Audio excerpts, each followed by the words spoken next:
Well, welcome, guys. We're so glad you're all on. And if it's even recording later, welcome. We're going to be talking tonight about working with sugar. So, and again, I'm Crystal Nix, Dr. Crystal Nix, and then Dr. Joel Dayton, or just Crystal and Joel. Again, you're in our home. So, so we're excited to talk to you about how to manage your sugar this evening. As all of us know, a lot of our American diet, they sneak sugar in. And so we're going to talk a little bit about how to manage that, what we can do to be proactive in order to make sure that we're not overloading our bodies with sugar. So let's go ahead and hop right into it. And side note, the link, it has the download for the worksheet. We'll be referring back and forth to that. Oh yeah. If you have it printed, great. If you just have a notebook to jot down some of the answers as we're discussing, or ideas that you have. That'll be helpful along the way. Yep. Yeah, so that was in the email that we sent out this afternoon. And then you can also download it from our website. Okay. So first thing we're going to do is follow up with our goals from last week. So I think the only person that is consistent this week, as far as who was here last week, was Donnie and Marcy.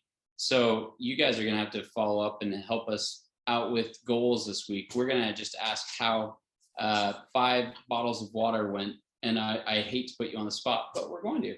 Because I'm going to be accountable to this too. I'm going to be accountable and tell you guys what I did as far as our goal went. Oopsies, sorry. So I did not do all 5. I did not do all 7 days 5 bottles. I did 5 days 5 bottles. But as always, when I do drink, I feel so much more refreshed and light, and things flow easier. Figuratively and literally. So anyway, that was my experience this week. Who did anyone else have a well-hydrated week that they want to share about? We accepted the challenge to drink 5 bottles a day, and I did not do every day 5 bottles, but I did not do less than 4 bottles each day. Nice. So yeah, that's great. Good job. I think. Yeah. How did it feel? How did you guys feel? We felt like we had to go to the bathroom quite often. Well done. Good. Yeah. Felt good. My skin felt less dry. My lips felt less chapped. Like I could have some stuff like that felt better. Good. Great. Personal goals. You don't have to share those if you don't want to. I'll share. My personal goal was to not snack between meals. I've been working on doing intermittent fasting, and I've been pretty darn good. I did snack 1 day between meals, but that was my personal goal. Obviously, we're going to be setting another personal goal this week.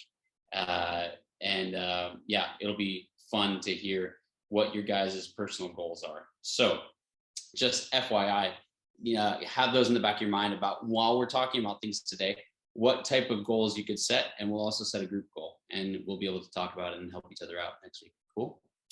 All right, so let's start this off. Why is managing sugar difficult? A lot of it has to do with the psychology, and Preston, I hope you don't mind if we call you out. We also love interact with all of you on our calls here. Preston is a mental health counselor, and so I bet you see plenty of people who deal with. And Yvonne. Oh, and Yvonne too. I'm so sorry. Right. But plenty of people who struggle with eating habits that are associated with emotions.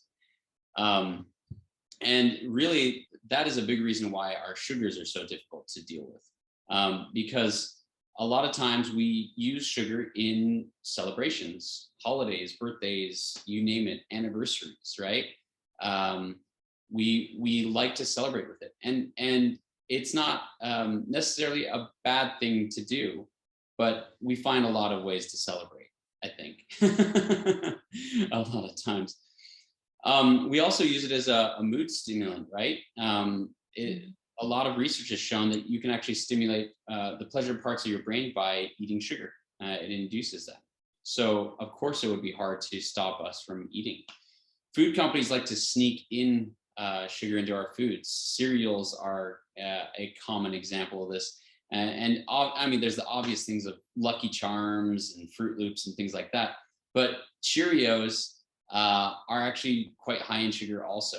And a big thing is, even though they might not have a ton of added sugar, they've been so ground up that they become a simple carbohydrate. And so they digest into the bloodstream very quickly. So food companies add tons of sugar that we don't even know about. They'll add it, right? And then another issue, so there's the pleasurable, exciting, happy feelings that we feel when we have sugar.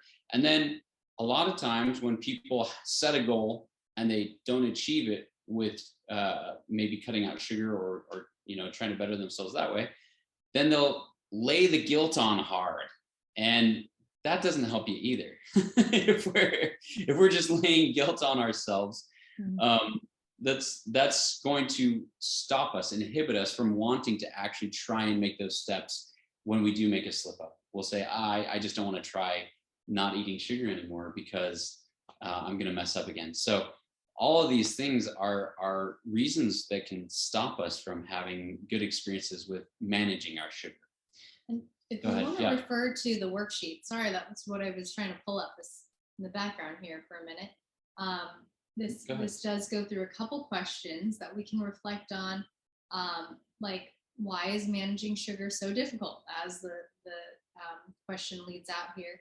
So what things do I celebrate when sugar is a central part of the celebration? Thinking about your own lives. Yeah, what type of celebrations? Right.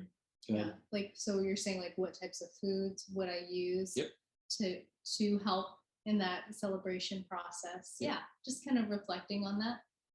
What do I use to wake myself up if I hit an afternoon lull? Like, is it sugar? Is it caffeine? What do we go to, like, to help ourselves? And then how do food companies hide sugar in their foods? So especially what you're saying, like, for example, with the cereal. I remember when I was just starting out with like making some changes, I was just dumbfounded that salad dressing, like, everything. We're trying to be healthy with, like, fresh veggies and stuff, but salad dressing, yeah, like you said, loaded with it. Yep. Any others that surprise you guys that you're like, what? Sugar's in that thing? Anything in particular? If not, we stumped you. That's there. Okay. You'll be able to be more aware now. Oh, wow. Huh. Well, a big reason why. So we've covered some reasons why it might be hard to manage our sugar, but the importance of managing our sugar is really, really central to our health. So if we look at joint pain, inflammation, arthritis, these all begin with, it's not the only factor, but a really key factor can be our sugar load that we're taking on. That can cause us inflammation, which leads to arthritis. We can get nerve pain that goes either hyper or hypo, you get more active nerves that get agitated more easily, or you lose nerve function, like with people who have diabetes type 2. Also, indigestion, long-term indigestion, meaning if you're having lots of sugar for a long period of time, that's going to cause a overproliferation of our gut biome, so the bacteria that are in our digestive system. And when that happens, it will cause agitation. A lot of times people get bloating if they eat too much sugar, but it can cause agitation in the digestive tract, which then leads to long-term issues like ulcers and even can be cancerous. So there are big reasons to maintain our sugar. And these aren't to scare us, they're just to be aware, to say, oh, okay, I can see how looking forward, I want to make sure, down the road that I don't want to run into those things. So I need to be proactive now, right? So, and speaking of this, like, this is a great slide where we can kind of reflect, similar to what we did last week, where we were really trying to sense our foods. This, like, let's kind of take a moment to see if we know of any symptoms that we might experience when we have sugar, if we sense anything in particular that happens. I know for myself in particular, when I was making changes, actually it was in high school because I had such a bad immune system. I had mono, and I would notice every time I would take, like, I would be like eating a cookie, for example, and it would just, like, my nose would start to run. And then by the end of the cookie, my throat was sore. And then the next day I had like full blown cold. So I started to notice I get sick every time I have sugar. And that was such a important hurdle that I was trying to overcome was illness. And we've seen that with, like, wound healing for people that are dealing with high sugar levels in their bloodstream, that they're just struggling to really heal if it's wounds that, like, just from like a regular cut, or even just, again, immunity. And for you, Joel, you had a different experience. Yeah. Well, I'll go into that a little bit more, but cool. Yeah, I definitely had concentration issues that I'll go into a little bit more. But any thoughts that any of you guys have? Like, do you have anything that you notice? Like, does it make you hyperactive? Does it make you kind of crash when you have sugar? Someone has a chat. Okay, let's see. Oh, I don't know how to get the mouse back. I can tell you that when we did a keto diet and we got off sugar for a long time, then every time we ate sugar, we felt sick as a dog. Immediately. Yeah. That is a big deal when you're doing keto, because you're really just getting good protein, and then all of a sudden, whoa, a whole surge of something brand new in your system. That makes sense. Yeah. So definitely, like, immunity. Is that kind of more the sickness, or digestively sick? Digestively, yeah. Okay. Yeah. Yep. That makes sense. Yeah. We see lots of mood problems with sugar around here. My son has type 1 diabetes, so autoimmune. So we follow lots of, this topic is, been frequented in our house for the last 7 years. And like, just hangry, when you eat something and your blood sugar spikes really high and you get angry, it doesn't really fill a hunger need, or keep you going, and then the crash after, the exhaustion after. So I think, like, mood, that's a big jump in mood too, really angry and then exhausted. Yep. Great point. Yeah. Yep. Mood being very much affected. Yeah. And then Sabrina, you'd asked, does fruit, is it considered a sugar load? We're going to go into fruit. Yeah. It does create an increase in sugar, but we'll go into actually how there are differences when we incorporate fruit. Yep. So, thanks. All right, so let's go back to this. And while we there pull we it go. up. Okay, cool. Oops. Back. I want to make sure with our worksheet here. Okay, good. So this will go into the next part of our worksheet. It says blank is a key factor in stopping us from breaking the sugar cycle. So we're going to go into here about the sugar cycle and basically the peaks and valleys that go along with it. Can you guys see the screen right now, or no? Mm-hmm. Yeah. You can. Yeah. I'm going to keep it like this because there's something going on with Zoom that's not letting me forward my slides. So I'm just going to keep it like this, and I'll just click from here to here. That's okay. Okay, cool. So I want to talk a little bit about, now that we know, reasons, we've recognized reasons why we ourselves would want to maintain our sugar levels at normal levels. I want to talk a little bit about what our daily life would look like if we don't control it. Okay, so if you look at this, this is a graph that shows a typical day of what your blood sugar levels might be. So your blood sugar levels can go all the way up to like 300. You'd probably be in a coma at that point. But if you're even in the 180s, you'll not start feeling all that fantastic. 200s, you definitely wouldn't feel good. But 70 is pretty much what everyone starts around if you have normal, if you don't have, let's say, diabetes, right? So in a normal day, someone's going to start off their morning about 70. They were, after you eat your meal, it will spike. That's normal. You're going to get sugar into your bloodstream. And then as a result, you're going to have an insulin response. Your pancreas is going to release insulin, which is going to take sugar out of the bloodstream. It's going to basically be a buddy with sugar. It's going to escort it to cells in your body that need energy. And so it'll take it out of the bloodstream and take it over there. So you'll see a dip, right? Now, if we look at this, this is pretty darn high. If you're looking at this uncontrolled blood sugar, yeah, at that's a 160. And I know those numbers are funny on the graph. It's just, I created the graph and it just populated those numbers for me. Like, I'm like, why did it start at 72? I had it start at 70, but whatever. So that's about 160. And then as you can see, it will drop when insulin hits the system. But this breakfast would be something like toast and a donut or something like, yeah, or even like cereal, toast and an orange juice, right? That would take you probably up to the 160 range, right? Roughly. So it'll come down, but then you eat again at lunch, and it all matters how high you go to how low you can come back down.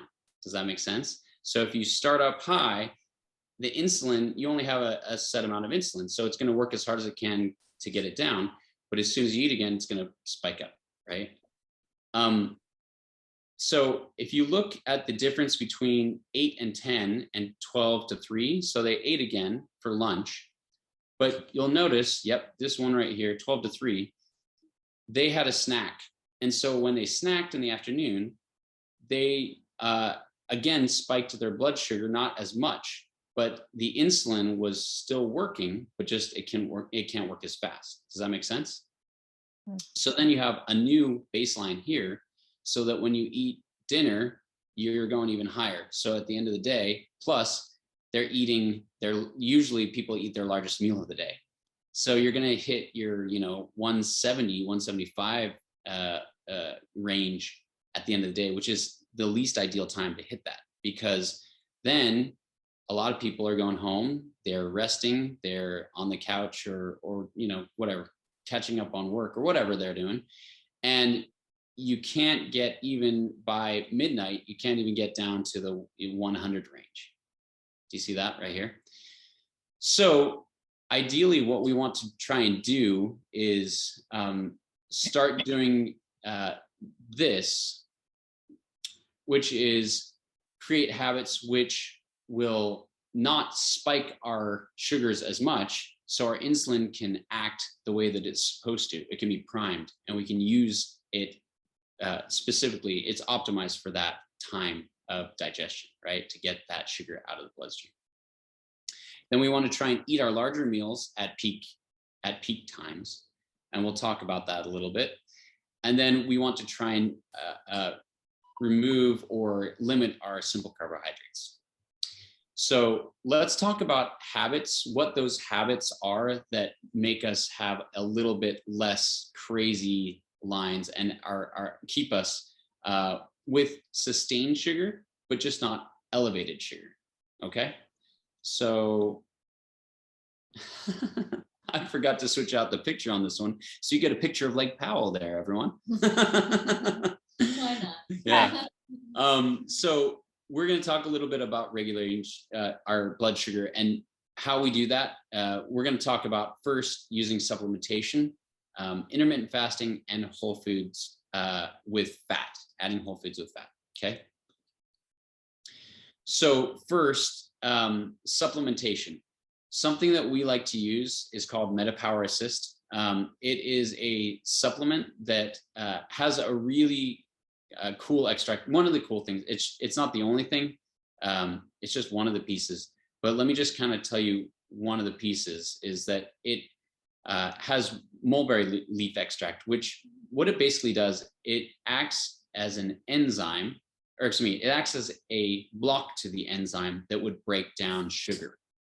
So if you had a simple carbohydrate, or even if you had a complex carbohydrate, if you use this, then it will actually slow down the amount of breaking down of the sugar. So it acts as if you don't even have the sugar in the system, if that makes sense.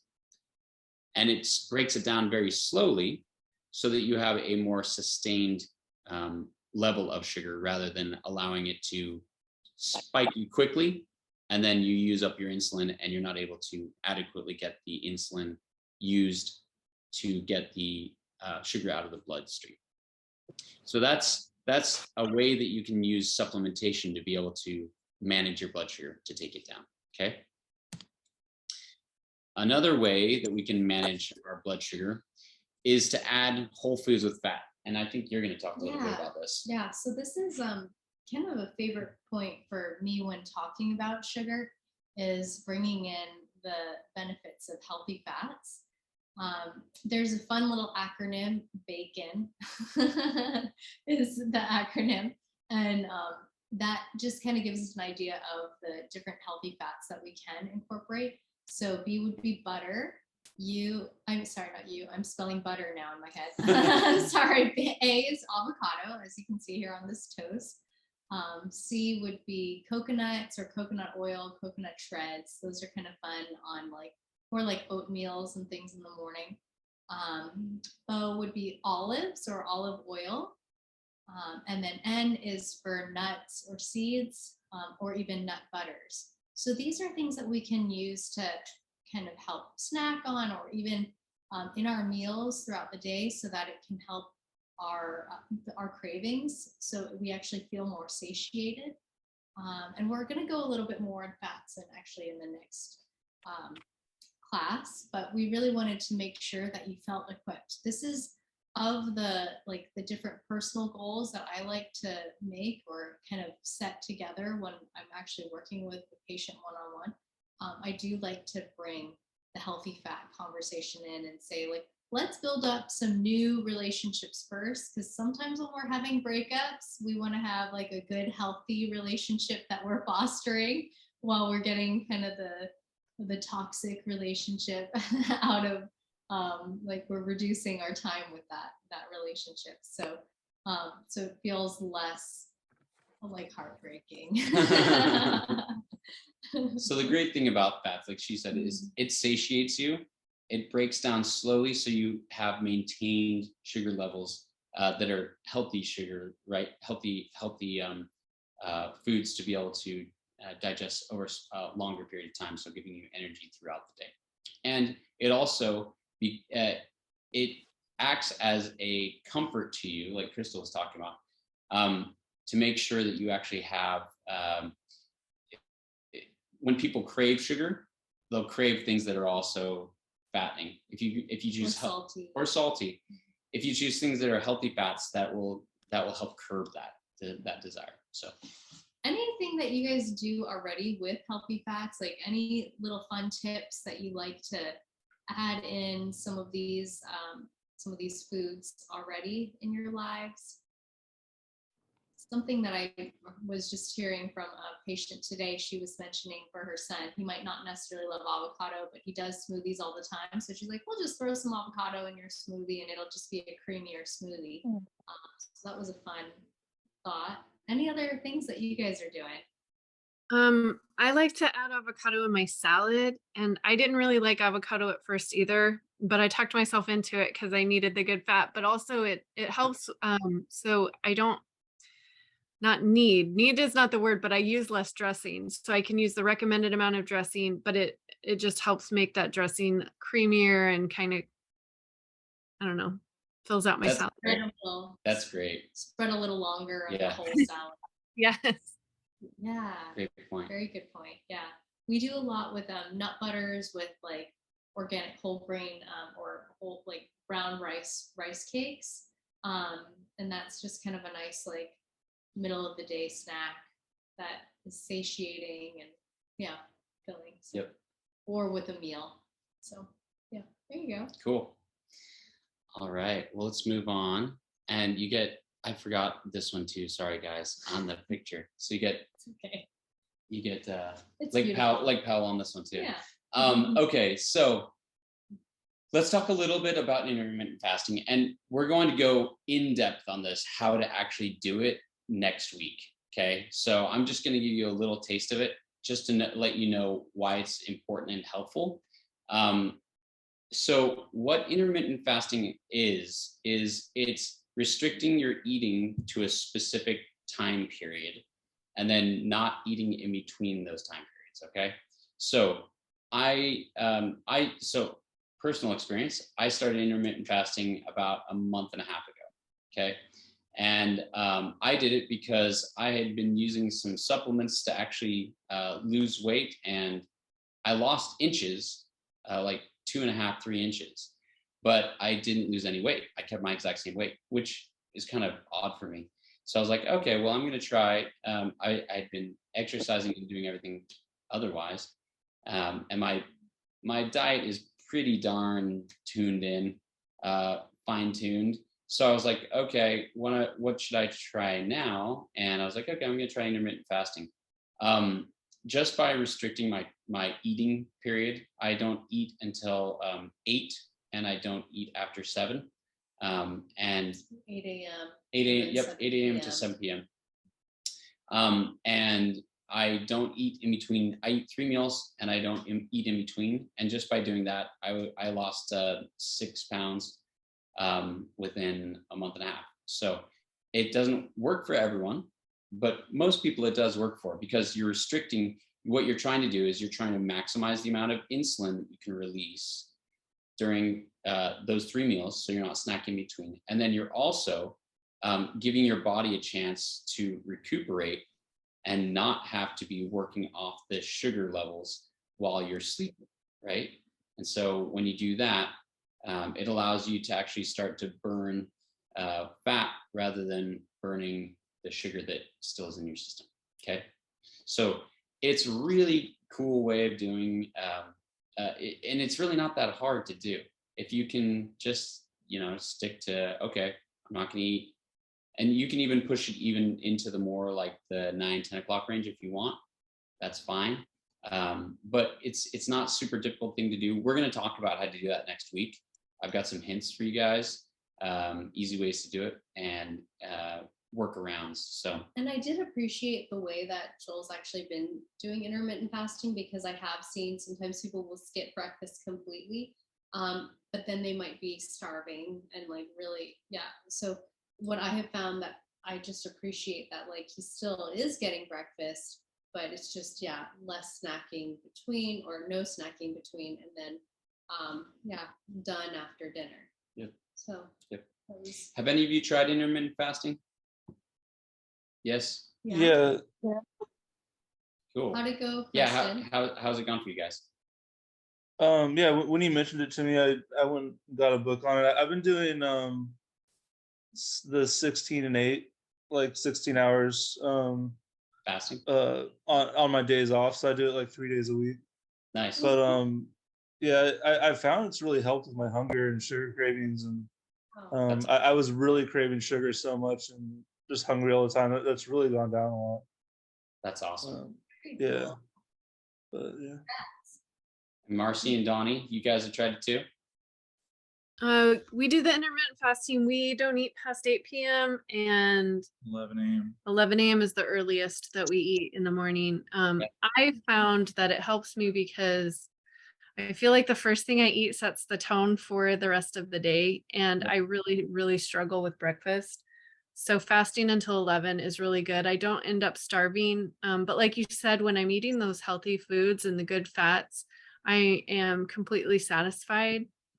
And once I cut out sugar, the first 3 weeks are the hardest, like a crack addict. But once we get past those first 3 weeks, yes, then, totally. We're gonna go through that. Like that's in a couple more slides here. I'm gonna talk about how to actually break that cycle, because I experienced the same thing. I was looking for my dealer, my sugar dealer. I was like, it was like not the cocaine, but the sugar cane that I needed. Yeah. I will say these last few weeks, I've been doing it about, I think I'm almost 3. I've gone from about 222 to 215. That's awesome. So that's been hopefully helpful for the back. Yep. Yep, that's awesome. Very cool. And we're gonna go through that, how much you should be losing and how quickly and what you should expect. Next week we'll go through all the details. So it'll be fun. It'll be nice to have Donnie and Marcy. How long have you guys been doing intermittent fasting?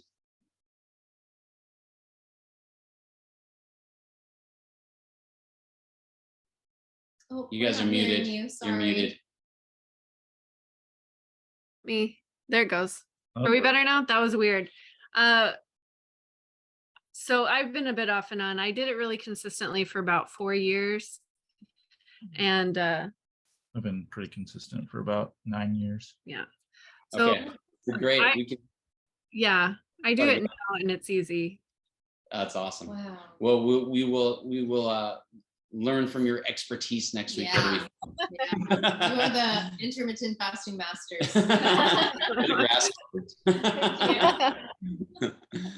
Well, let's talk a little bit about what you were talking about, Marcy.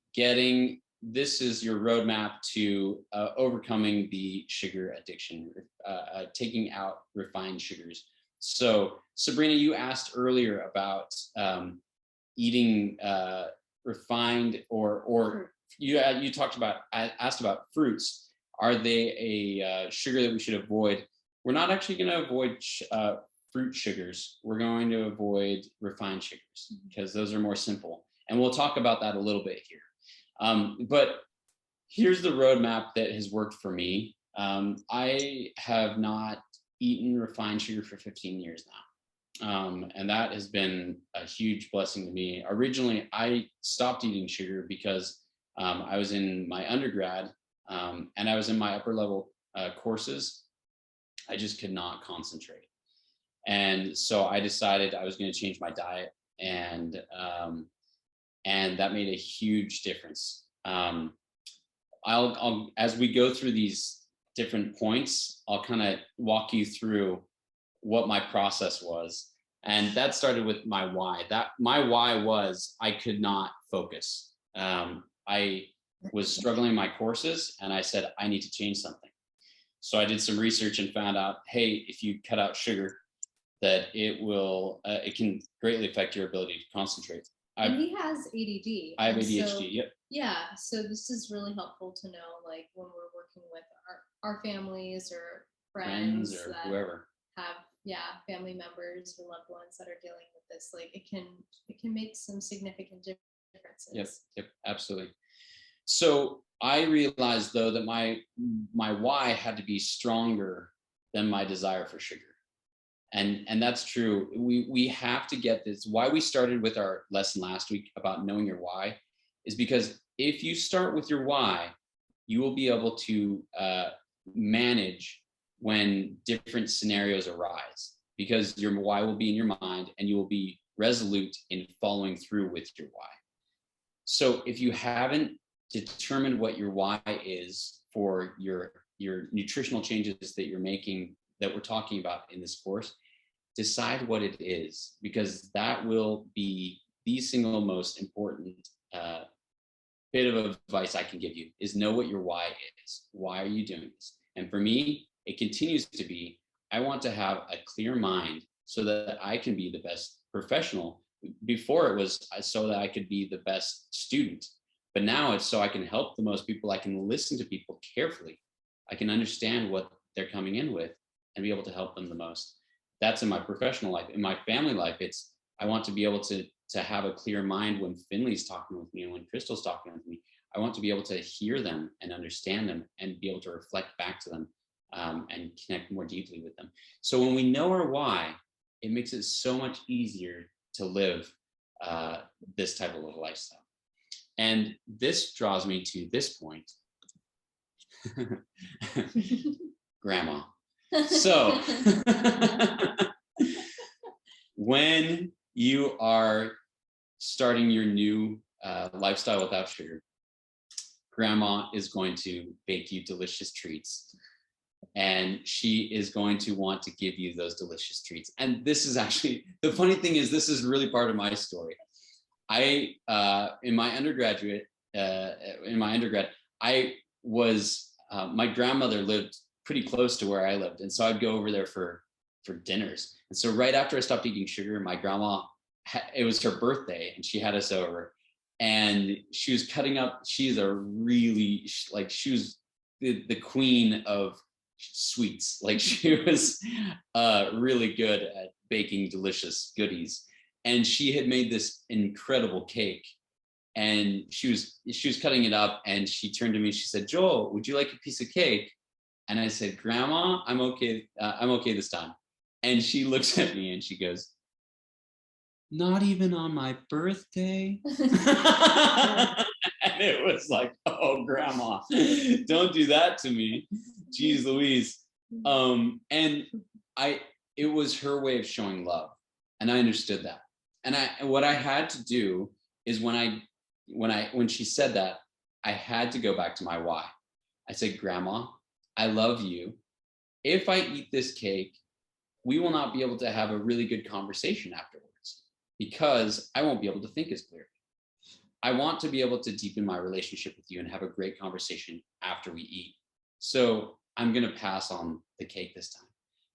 It kind of shocked her, like, "Oh, what are you talking about?" And like, she didn't really understand, but she was okay with it. And so this is the most important thing. When you're talking to your family and friends, you need to have this conversation with the people you're around, because your eating habits, it's a Venn diagram. It's going to overlap some amount, right?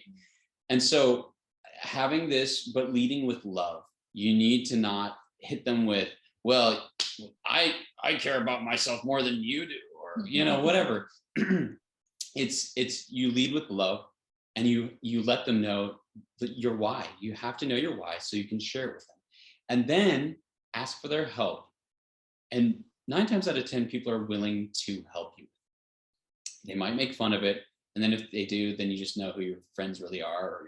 Or I guess How much time you spend. Right. Or just, we'll go into other eating habits.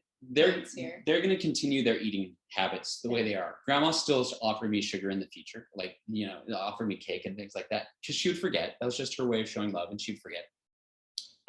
Every time I had to return to my why.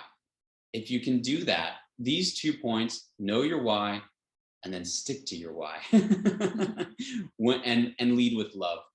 Those are super, super important, because our eating habits are so affected by the people who are around us. Okay. So those are the first 2 things that I would recommend. Then when you're cutting out sugar, clean out the cupboard. All right. You got to go through your cupboard. I would recommend, we love this person named Marie Kondo. She doesn't have this with food, but she does this with clothes and clutter. She says, when you're doing this, don't have anyone else around you. You do it on your own, because you don't want anyone else's input. Again, food is emotional. So people, if they see you throwing away something that they like, they will get upset about it. Now, do not throw something away that your spouse or your family member or child really, really, really, really likes, or you're going to start World War III. Right? You don't want to start off on the wrong foot after you're making this decision and you've explained to them what you're doing. You don't want to throw away someone's Lindt chocolates or something that they are saving and wanting to savor. You don't want to do that. But you do want to do it for yourself, and especially sugars that are just hanging around, just get rid of them. If family members are going to keep sugar, make sure that you designate a new cupboard for them. They get to have a little cupboard or a little shelf or some type of drawer that's their own. You need to have out of sight, out of mind. That's the rule. Because I will tell you from personal experience, yesterday I was at a meeting, and I have a friend who knows that I don't eat sugar. There were donuts in the meeting. He comes and grabs, he's walking by me and he puts a donut right in front of me and he says, "Oh, I hope you like that one." And I smelled it and I started salivating. Donuts, they smell good. They have a very nice aroma to them. And I'm sitting there salivating and I'm like, oh my gosh. And guess what? I had to go back to my why. just like I always do. I go, okay, that's not as important as me thinking clearly this afternoon with patients, right? And so I said thank you, and I passed it on to the person next to me who had already eaten too. I figured, nah, you are gonna eat these no matter what. So pass it on, out of sight, out of mind. I'm not gonna be salivating over this anymore, right?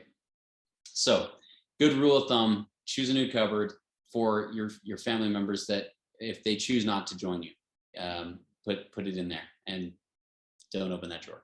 Pandora's box.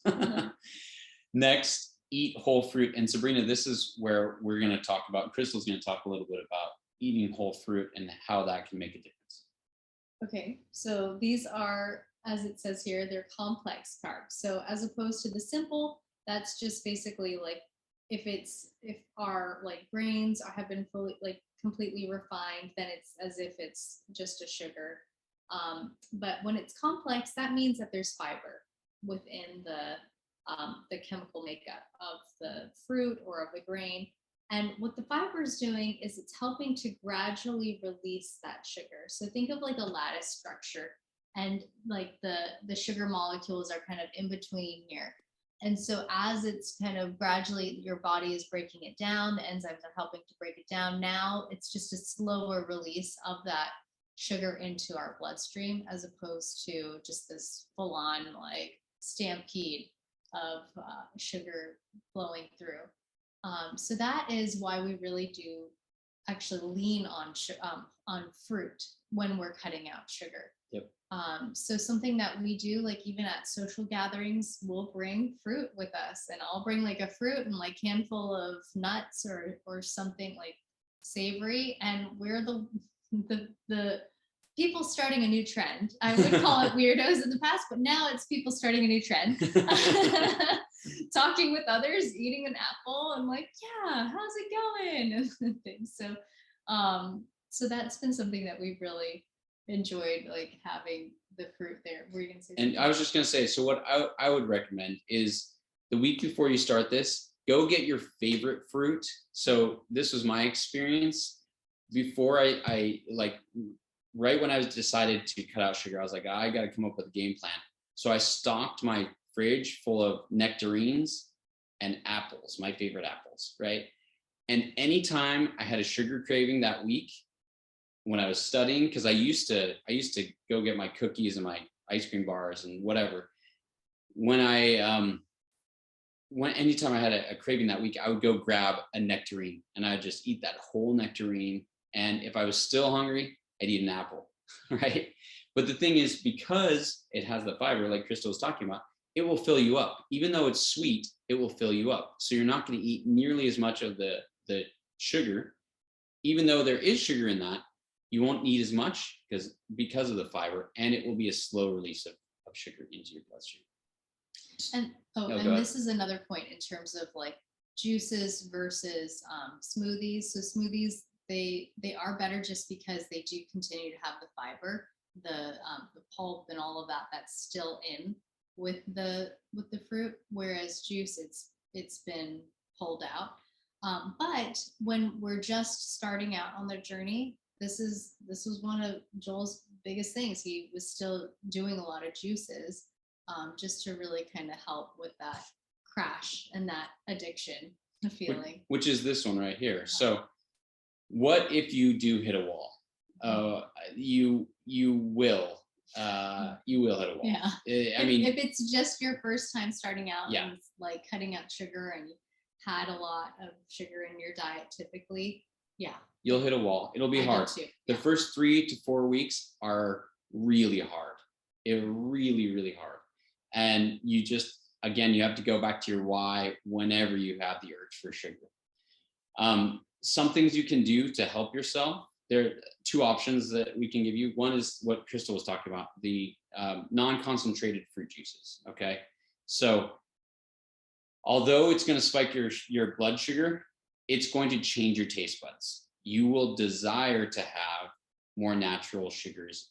Like you'll, instead of, in the future, instead of reaching for an orange juice, we'd recommend you reach for an orange, right? It's a short-term fix to help you get over the hump, because you will inevitably hit a wall when you want to have sugar. You will. Another thing that people will complain about when they're coming off of sugar, including myself, is so I get a 3 o'clock lull in my day. I think like almost everyone gets something in the afternoon, right?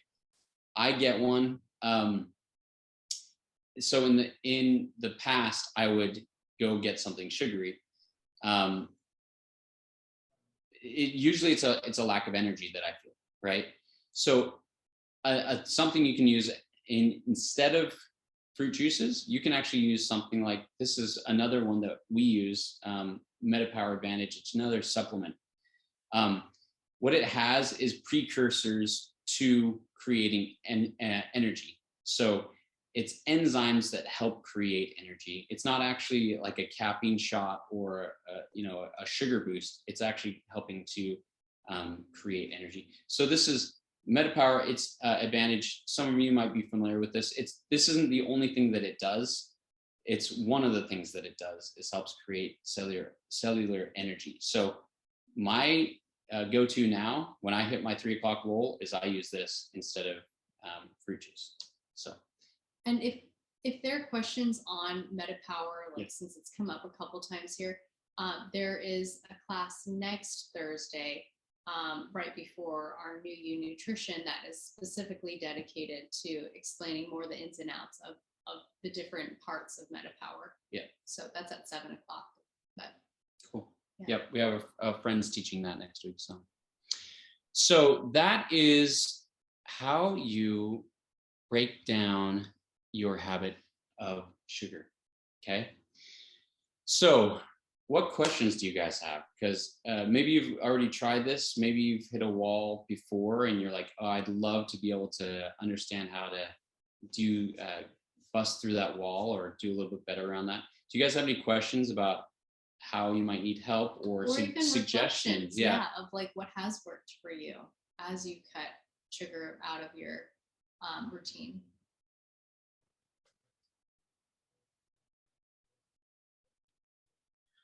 Yeah, I've got a question.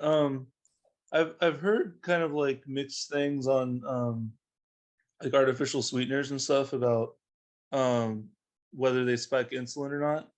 But I have heard some people say that they do spike insulin. I'm wondering if you know any mechanisms behind that. They do. Specifically, maybe aspartame. Yeah, I of the artificial sweeteners, I would steer you away from aspartame because it can cause some other issues also. It does spike your insulin. I don't know the mechanism. I know that it does. I don't know that there's a really it's understood why exactly it does spike. In fact, a lot of artificial sweeteners, not all, but a lot will spike the insulin, even though it's like a sugar alcohol. They will see a spike in insulin, which is kind of interesting. But aspartame also has some pretty harsh ways of dealing with your body too. So of the artificial sweeteners, if you're going to use them, I would steer you away from aspartame. And maybe try like stevia or monk fruit. Yep. Yeah. Great question. Yeah, really good question. Very good question. Yeah. I think one thing we've read in all of our sugar research is that like a more balanced meal generally. I know we talked about this, but almost all the fats you gave an example of are also proteins.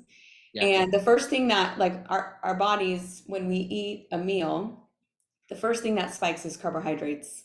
So they teach you to dose insulin, give insulin to someone who can't have insulin, is insulin dependent, for carbohydrates, but they don't teach you about fats and proteins. So when we took him off of simple carbohydrates and even a lot of carbs in general, just to see what his blood sugar would do, we found that even though he's having very little insulin or needed little additional insulin, that he still would get a high blood sugar, but would hit so long after the meal.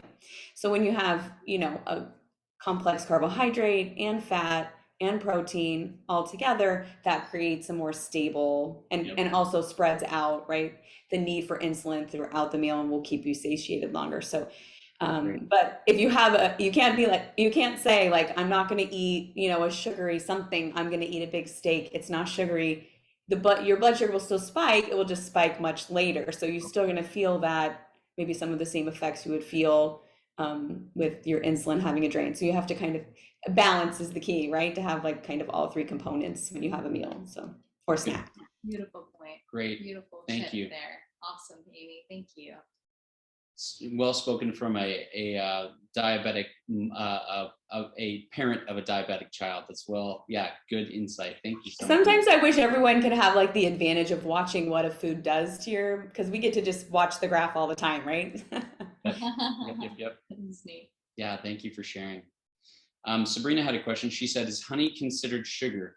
So it is considered a sugar. Yeah, it's there are things that are higher and lower on the glycemic index. So honey it's when people say, well, I don't use sugar, I use honey. It actually has quite a high level on the glycemic index, similar to table sugar. If you're looking for something that isn't going to have as high, you could use something like maple syrup that actually has a little bit lower. If you still want a similar flavor. But a higher quality, like darker in color, would be better. Right. Organic does make a difference in that case. Right. But monk fruit is going to be one that is not a sugar, and it is not going to be on. It registers very, very low on the glycemic index. So that's something that you could use instead. It can give you some digestive issues. It just depends on the person. Sometimes it can cause some constipation and things like that. But I hope that answers your question, Sabrina. Great questions, guys. Okay, let me move on. Any other questions that we've got? If not, we're fine. But I just want to make sure we didn't leave any. Okay, cool. All right, well, here are team goals for this week. Eat one extra piece of fruit a day. So if you usually eat one, go ahead and eat two. If you eat two, go ahead and eat three, right? If you eat seven, take it down a notch. Let's not go crazy. Good point. But usually people only eat 1 to 2. You can eat more than that. But yeah, just if you're in the 0 to 1 or 1 to 2 range, go ahead and eat one more piece or one more serving. If you eat one blueberry a day, go crazy and eat 2. No, go ahead and eat so half a handful of blueberries. Again, in order to kind of build this new relationship that's healthy for us as opposed to the toxic one, where we're getting a stronger relationship with healthy sugars through fruits. Yep. So. And then you can make a personal goal. Make your personal goal. Decide what you're going to do. It doesn't have to necessarily be in regards to sugar. It can be, I'm going to make my why. I'm going to determine what my why is. Or choose a healthy fat that I'm going to try to incorporate, or see if I can even do healthy fats, maybe with a couple meals or even a couple snacks. Or if it's going to be the intermittent fasting, then doing less snacks or less snack after evening time in particular. So these are just some fun ideas of options to try on to fulfill your why. And then the extra credit would be, if you want to, make the decision to cut refined sugars and then actually tell your family you're doing it. That's the hard. That's the part where you're like, oh, I'm in. If you tell your family you're doing it, if you are around them, if they're close by, I'm making this commitment. It is, I can tell you from personal experience, it's been super rewarding for me. It keeps me on track. It keeps me feeling healthy. I have better energy throughout the day. It's just the way it is. I have more sustained energy throughout the day. What were you going to say? And that was, so we both had our different ways of starting out with cutting sugar. His was like one and done, and mine was, okay, I'm going to do less of the refined, but I'm going to do more it was like coconut sugar, because I was just learning. So tailoring it to really suit you, but that definitely is the best option. So, but we all like what's best for ourselves personally is what matters most. Yep. So that's our lesson for today. We're so happy that you guys joined us. Do you have any other questions before we hop off and say goodbye for a week? Awesome. Well, it was so good to see each of you. Yeah, thank you for hopping on with us. And it's wonderful to be part of a community where, you know, you're not alone working on this and trying out new goals and being able to tap on each other for different ideas. So just a little hint, I forgot, we have another cooking video coming out this week. It's actually not cooking, it's blending, but we're going to make a banana ice cream. And this is to help you change taste buds again into something more natural. It's really delicious. It's, you know, bananas and cacao, really nice. So if you need help transitioning out of something more like ice cream, like ice cream, like you like to do ice cream, then this is a great option. So cool. We'll send that to you at the beginning of the week. Awesome. Good job, guys. Good seeing all of you. Hopefully you have a wonderful night, and we'll see you next week. Okay. Have a great night. Good night. Bye, guys. Bye-bye.